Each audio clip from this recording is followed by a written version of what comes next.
अश्वत्थामा का वध कर दिया, मैंने अश्वत्थामा का वध कर दिया, मैंने साथ भी रात आगे लो।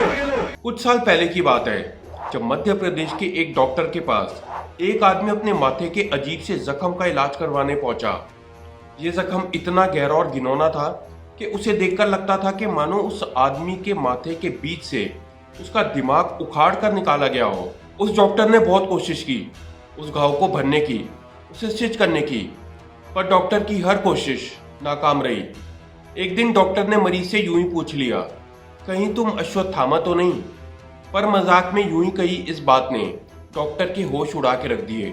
डॉक्टर ने कुछ ही देर के लिए अपना मुंह फेरा, इतने में ही वो मरीज वहां से जा चुका था।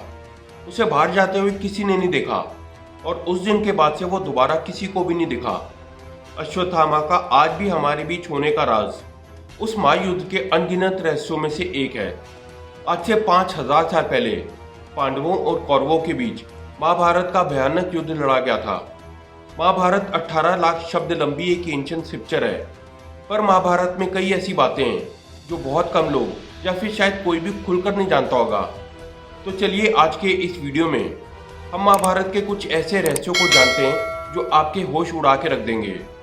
अश्वत्थामा महाभारत का एक ताकतवर और वीर योद्धा गुरु द्रोणाचार्य का बेटा, जिसे भगवान शिव ने इमोर्टैलिटी या अमर रहने का वरदान दिया था।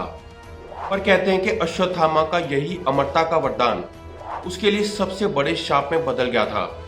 अश्वत्थामा के जन्म के समय उन्हें एक मणि या जेमस्टोन मिला था। ये मणि उनके माथे के बीच में थी। इस मणि की वजह से अश्वत्थामा की उम्र चाहे जितनी भी हो जाती, पर ना ही कभी कोई शस्त्र और ना ही कोई बीमारी उनका कुछ बिगाड़ सकती थी। महाभारत के युद्ध में अश्वत्थामा पांडवों के खिलाफ लड़े थे। एक रात अश्वत्थामा ने पांडवों के टेंट पर हमला किया और 5 लोगों को जान से मार दिया। पर 5 लोगों को मारने के बाद उन्हें पता चला कि वो 5 पांडव नहीं बल्कि पांडवों के 5 पुत्र थे। इतनी बड़ी गलती देख कृष्ण ने अश्वत्थामा के माथे से उस मणि को उखाड़ दिया और उन्हें शाप दिया कि वो कलयुग के अंत तक जिंदा रहेंगे। बीमारियों से भरे पूरे शरीर पर छालों से गिरे वो कलयुग के अंत तक तड़पते रहेंगे। महाभारत की सबसे पहली पहेली शायद यही है कि अश्वत्थामा शायद आज भी जिंदा हैं। अब आते हैं महाभारत के दूसरे रहस्य पर। महाभारत की जंग में कई लाशें बिछी हुई थी, पर उनमें से एक लाश के साथ कुछ ऐसा हुआ था जो आपकी और हमारी सोच के परे है। ये कहानी शुरू होती है एस्ट्रोलॉजी से। जंग का दिन और समय सबसे छोटे पांडव सहदेव ने एस्ट्रोलॉजी को देखकर तय किया था। सहदेव को दिव्य दृष्टि का वरदान मिला हुआ था। वो एक बहुत ही विद्वान एस्ट्रोलॉजर थे जो भविष्य में झांककर बड़ी आसानी से उसे प्रेरित कर सकते थे। बिल्कुल अपने पिता पांडु की तरह। अपने पिता की तरह सहदेव बहुत ही ईमानदार थे और जंग में अपने दुश्मनों को भी निष्पक्ष होकर सहायता देते थे। पर सहदेव का ये वरदान कोई इत्तेफाक नहीं था। पांडवों के पिता पांडु ने अपने पुत्रों से कहा था कि वो उनकी मृत्यु के बाद उनकी लाश को खा लें ताकि उन सभी को उनका ज्ञान और उनकी शक्तियां मिल सकें। मगर सभी पांडवों ने अपने पिता की इस बात को मानने से साफ इनकार कर दिया, सिवाय सहदेव के। सहदेव ने पांडु के मरने के बाद उनके शरीर के एक हिस्से को खा लिया और उनकी लाश के इस हिस्से से सहदेव को दूरदृष्टि, एस्ट्रोलॉजी, आयुर्वेद और ईमानदारी जैसे कई वरदान मिले। जरा सोच के देखो कि उस समय भी कैनिबलिज्म के थ्रू कैसे जनरेशनल नॉलेज ट्रांसफर की जाती थी। अब आते हैं महाभारत की तीसरी कहानी पर। महाभारत का युद्ध पूरे 18 दिनों तक लड़ा गया था, पर एक योद्धा था जो इस पूरी जंग को एक झटके में खत्म कर सकता था, और वो था बर्बरीक। बर्बरीक घटोत्कच का बेटा और भीम का पोता था। भगवान शिव का बहुत बड़ा भक्त था और उसकी भक्ति से खुश होकर भगवान शिव ने उसे कई वरदान दिए थे। बर्बरीक बचपन से ही एक बहुत शक्तिशाली योद्धा माना जाता था। जंग की शुरुआत से पहले ही बर्बरीक ने कृष्ण को कहा था कि वो इस पूरी जंग को सिर्फ 1 मिनट में खत्म कर सकता है। जहां बाकी शक्तिशाली योद्धा जैसे भीष्म 20 दिन में, द्रोणाचार्य 25 दिन में और कर्ण 24 दिन में अकेले ही इस युद्ध को खत्म कर सकते थे, वहां बर्बरीक सिर्फ 1 मिनट में इस पूरे युद्ध को खत्म कर सकता था। बर्बरीक किसी के पक्ष में नहीं था। उसने अपनी मां से वादा किया था कि वो सिर्फ कमजोर पक्ष से ही लड़ेगा। बर्बरीक की मां ही उसकी असली गुरु थी, जिन्होंने उसे सभी शस्त्रों का ज्ञान दिया था। बर्बरीक अपनी मां को दिए वादे से पीछे नहीं रह सकता था। बर्बरीक के बारे में एक पहेली है जिसकी वजह से वो इस जंग का हिस्सा नहीं बन पाया। बर्बरीक इतना शक्तिशाली था कि वो जिस पक्ष से भी लड़ता उस पक्ष का पलड़ा भारी हो जाता। अब अगर वो कौरवों को हारते देखता तो वो कौरवों की तरफ से लड़कर पांडवों को कमजोर कर देता। अब अगर पांडव हार रहे होते तो वो उनकी तरफ से लड़ता। तो इस तरह से पूरी जंग में वो सिर्फ पक्ष बदलते रहता और अंत में सिर्फ अकेला बचता। इस पहेली को सुलझाने के लिए श्री कृष्ण ने बर्बरीक से उसकी कुर्बानी मांगी और उसे युद्ध लड़ने नहीं दिया। बर्बरीक ने कृष्ण जी की बात मानकर उन्हें अपना सिर काट कर दे दिया और एक आखिरी मांग करी कि वो पूरा युद्ध देखना चाहता है। उसकी इच्छा पूरी करने के लिए कृष्ण जी ने युद्ध से पहले उसके कटे हुए सिर को एक पहाड़ी के ऊपर लटका दिया और फिर वहां से उसके सिर ने पूरे युद्ध को निष्पक्ष होकर देखा। जो योद्धा उस युद्ध को सिर्फ 1 मिनट में खत्म कर सकता था, अंत में उसका कटा हुआ सिर ही सिर्फ एक गवाह बन के रह गया। महाभारत एक भीषण युद्ध था जिसमें ना जाने कितने हजारों सैनिक, हाथी, घोड़े, इन सब का खून बहा था। मगर इन सब की शुरुआत हुई थी पांडवों की पत्नी द्रौपदी से।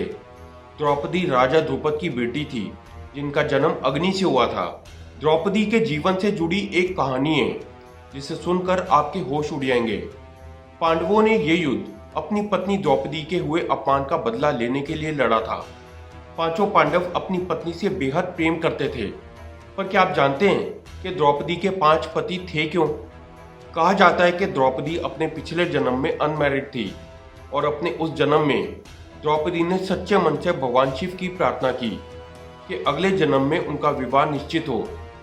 मगर द्रौपदी ने यह प्रार्थना 1 नहीं बल्कि 5 बार कर ली थी और माना जाता है कि इसीलिए उनका विवाह 5 ही पांडवों से हो गया। द्रौपदी के 5 पति होने की खबर जैसी नारद मुनि ने सुनी तब उन्होंने उन्हें शाप दिया कि वो उन 5 में से सिर्फ एक के साथ ही इंटीमेट हो पाएंगी। अब इस शाप को दूर करने के लिए द्रौपदी फिर से शिव जी की भक्ति में मगन हो गई, जिसके चलते भगवान शिव ने द्रौपदी को एक वरदान दिया कि जैसी द्रौपदी एक पांडव के साथ इंटीमेट होंगी तब इंटीमेसी के बाद उनकी वर्जिनिटी फिर से वापस आ जाएगी। इस वरदान की वजह से द्रौपदी ने अपने ऊपर लगा हुआ शाप हटा दिया। मगर महाभारत का युद्ध कोई साधारण युद्ध नहीं था। महाभारत के ओरिजिनल संस्कृत टेक्स्ट में ऐसे कई सेक्शंस हैं जहाँ पर कुछ ऐसे शक्तिशाली अस्त्रों के बारे में बात की गई है जिन्हें चलाने के लिए योद्धाओं को गहरी विद्या प्राप्त करनी पड़ती थी। ऐसे लगता था कि ये अस्त्र किसी जादू या चमत्कार से चलते थे। अर्जुन का एक अस्त्र था जिसे जब उन्होंने कौरवों पर चलाया तो उनके एक अस्त्र ने कौरवों की सेना के इतने लोगों को मार दिया कि पूरी रणभूमि पर खून की नदियां बहने लगी थी। डेविड हैचर चाइल्ड्स जैसे कई ऑथर्स और रिसर्चर्स का मानना था कि एशियन टेक्स्ट में जो अस्त्र शस्त्र हैं वो कोई आम वेपन नहीं बल्कि मॉडर्न डे एडवांस वेपन्स और न्यूक्लियर वेपन से मिलते जुलते थे। अगर बात अस्त्रों की है तो ब्रह्मास्त्र को कौन भूल सकता है। महाभारत में दिखाया गया ब्रह्मास्त्र एक ऐसा अस्त्र था जो सिर्फ एक ही बार में कुछ लोगों को ही नहीं बल्कि पूरी सृष्टि को तबाह कर सकता था।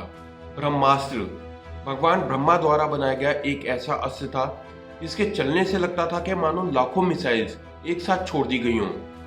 कई रिसर्चर्स का मानना है कि ये अस्त्र एक न्यूक्लियर बॉम्ब के जैसा था।